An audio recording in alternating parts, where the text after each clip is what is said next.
वो तुम्हारी तरफ देखती है। उसकी आंखें अंधेरे में दो चमकते जुगनुओं की तरह। एक मुस्कान उसके होठों पर तैरती है और फिर वो शब्द कहती है, तुम बहुत अलग हो। वो कहती है।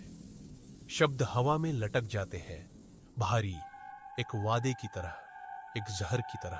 और तुम उस पल में पिघल जाते हो।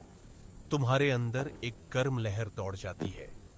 मान्यता, स्वीकृति। तुम सोचते हो मैंने उसे जीत लिया। तुम सोचते हो मैं काफी हूं। ये एक मीठा नशा है और तुम इसे पूरा पीना चाहते हो। लेकिन यही तुम फेल हो जाते हो। यही 99% पुरुष ठोकर खाते हैं और गिर जाते हैं, क्योंकि उसकी तारीफ एक तोहफा नहीं थी, ये एक टेस्ट था। तुम्हारे रैंक का, तुम्हारी असलियत का एक बेरहम इम्तिहान। यह कोई इत्तेफाक नहीं, यह मनोविज्ञान है। रिश्तों की अंधेरी अनकही दुनिया का एक नियम।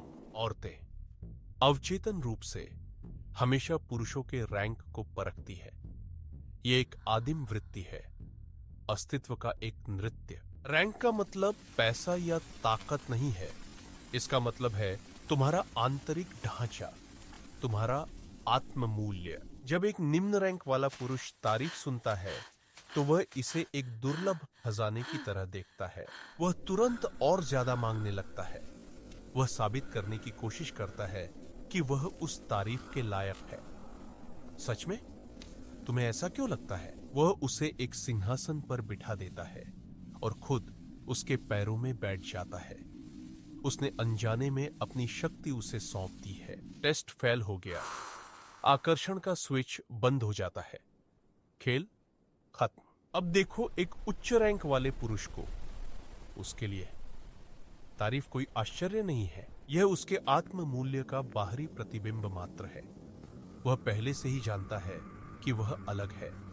उसे किसी के प्रमाण की आवश्यकता नहीं है। उसकी प्रतिक्रिया शांत और सधी हुई होती है।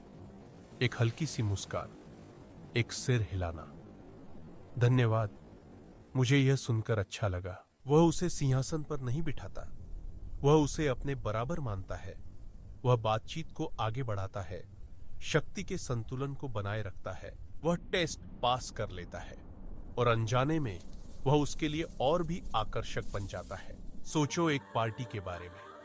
एक भीड़ भरा कमरा, दबी हुई हंसी, गिलासों के टकराने की आवाज। एक औरत तुम्हारे पास आती है। मुझे तुम्हारी शर्ट पसंद है, वह कहती है, तुम्हारी आंखों में देखते हुए। फेल होने वाला जवाब, ओह, ये तो बस एक पुरानी शर्ट है, मैंने इसे सेल में खरीदा था। वह खुद को नीचा दिखाता है, उम्मीद करता है कि विनम्रता उसे पसंद आएगी, लेकिन यह सिर्फ असुरक्षा चिल्लाती है। पास होने वाला जवाब, वह मुस्कुराता है, एक सच्ची गर्म मुस्कान। धन्यवाद, तुम भी अच्छी लग रही हो। वह तारीफ को स्वीकार करता है, वह उसे वापस करता है, समान से समान। कोई खेल नहीं, बस सच्ची बातचीत। अंतर देखो, यह अहंकार के बारे में नहीं है, यह मौजूदगी के बारे में है। यह समझने के बारे में है कि तुम्हारा मूल्य किसी और की राय पर निर्भर नहीं करता है, यह तुम्हारे अंदर निहित है। जब तुम इस सच को अपना लेते हो तो दुनिया बदल जाती है। लोग तुम्हें अलग तरह से महसूस करने लगते हैं। उनकी तारीफें अब जाल नहीं रह जाती, वे बस बातचीत की शुरुआत बन जाती हैं। तुम अब उस मान्यता के भूखे नहीं हो जिसे तुम कभी कभी महसूस करते थे। तुम्हारा पेट भरा हुआ है। यह शक्ति की एक शांत जगह है, यह प्रामाणिकता है। तो अगली बार जब वो तुम्हारी तारीफ करे तो एक सांस लो। याद रखो कि तुम कौन हो। तुम्हारे अंदर जो मूल्य है वह किसी के शब्दों से दिया या छीना नहीं जा सकता। बस मुस्कुराओ, धन्यवाद कहो और बातचीत जारी रखो। तुम सिर्फ एक टेस्ट पास नहीं करोगे, तुम खेल को ही बदल दोगे।